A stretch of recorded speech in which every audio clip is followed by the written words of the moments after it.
If you've looked into dental implants, you probably noticed one billboard saying full complete tooth and implant $1,000 and another dentist saying $10,000 for what seems like the exact same tooth. And you're probably wondering, how is that possible? What's going on with the difference in prices? Are the expensive places overcharging for implants, or are the cheap places hiding something for how they can do it so cheap? I'm Dr. Brett Langston. I'm a prosthodontist and the owner of Dental Implant and Aesthetic Specialist here in Brookhaven, Georgia. And I've restored a lot of implants. I've seen it all in the last 20 years. The first thing that you have to understand is that when you talk about an implant, you have to make sure you're talking about the same thing, apples to apples comparison. Sometimes when advertisements are for implants, they're really talking only about the actual titanium screw that goes down in the bone. Then there's additional charges for the rest of the pieces, like the tooth that actually goes in the mouth. Then there's also single implants where you're just doing one tooth versus a mouthful of implants where you're restoring all the teeth. So when you're comparing prices, you really need to make sure that you're talking about the exact same procedure, because there is a big difference when you're doing one implant versus a mouthful of implants. You may see this billboard that advertises an amazingly cheap price for the implant. A lot of times if you look, that really only includes the cost of the titanium implant that goes in the bone. It doesn't take into account dentist time, any radiographic imaging, the lab fees, the actual crown that goes on top of that tooth. So when you add it up at the end of the day,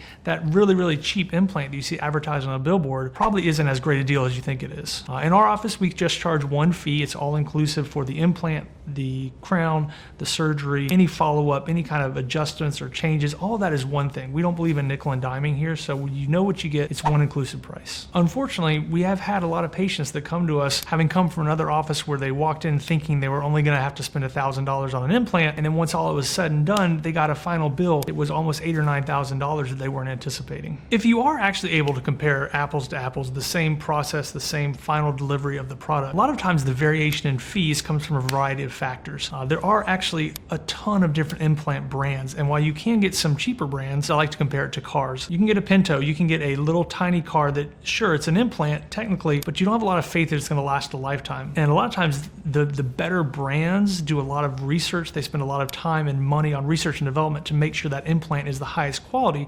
So the dentists that place the higher quality implants, obviously they cost more to supply than the cheaper implants. So a lot of times the difference in just the cost of the implant itself is a big change between two dental offices. Not all implants are created equally. And by that I mean, sure, they share a lot of similar components. They're commercially pure titanium.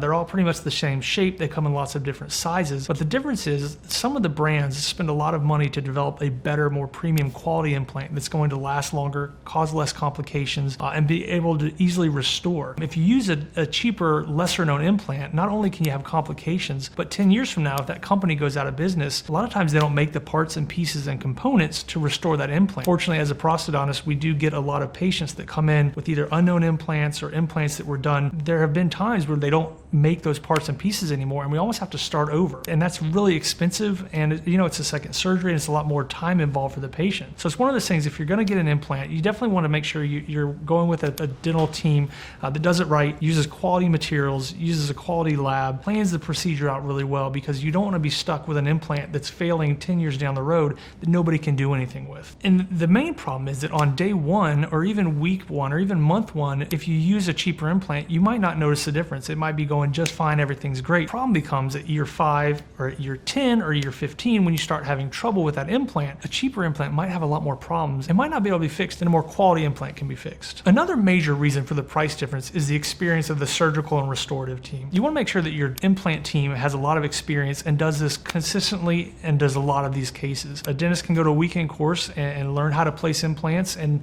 start to get better and better, but you really want to go to somebody who's got years of experience, because not only do they know what they're doing, can also anticipate any complications and also plan for not having to deal with those complications down the road. One thing to keep in mind is you're not just paying for the difference in the price of the actual implant and the tooth that goes on top. You're actually paying for the experience of someone who does hundreds of these a month versus someone who does 1 or 2 a year. Here are some reasons when getting a cheaper implant might be a red flag. If the clinic doesn't explain to you what all is included in the price, or if they just kind of rush you into judgment without thoroughly walking you through every little step of the process. It's absolutely crucial to make sure that the surgical team has access to 3-dimensional imaging. It's 2026. We don't rely on 2-dimensional images anymore. 3-dimensional cone beam scan is definitely standard of practice for implant placement. If you feel any kind of pressure or the price is going to go away if you don't sign on today, that's another big red flag. You're doing healthcare. You're not trying to buy a car that they're trying to remove from the lot by the end of the month. If they don't have a long-term follow-up plan to keep maintenance and make sure that there are no complications with the implant, that's a big red flag. flag. Another red flag is there's no evaluation of your gum health, your bone level, the tissue response. There's not an in-depth discussion of how healthy that area is that's going to receive the implant. That's a red flag. A successful implant always requires planning. So if it feels rushed, if it feels off the cuff, if it feels like, hey, we're just going to grab something from our shelves and put it in here because you're missing a tooth, definitely a red flag. About the only reason that I can think of that implants would be cheaper at one location than another,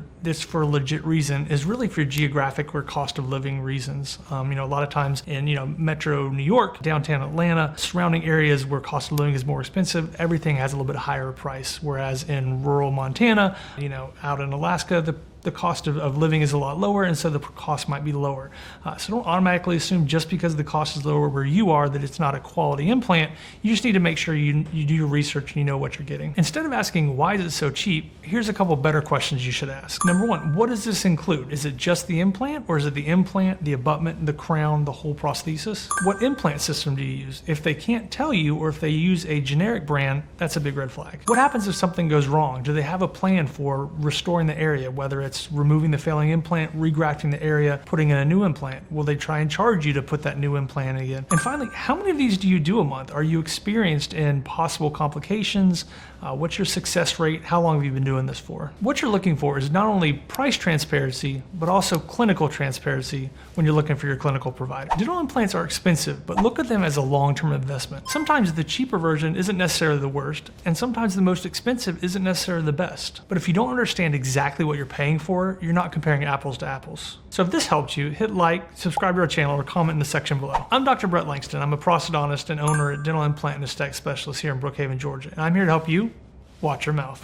Down in Brookhaven with a smile shining bright, Dr. Brett Langston's working late into the night. With hands steady and a gaze so keen, he's the best on prosthodontist you've ever seen.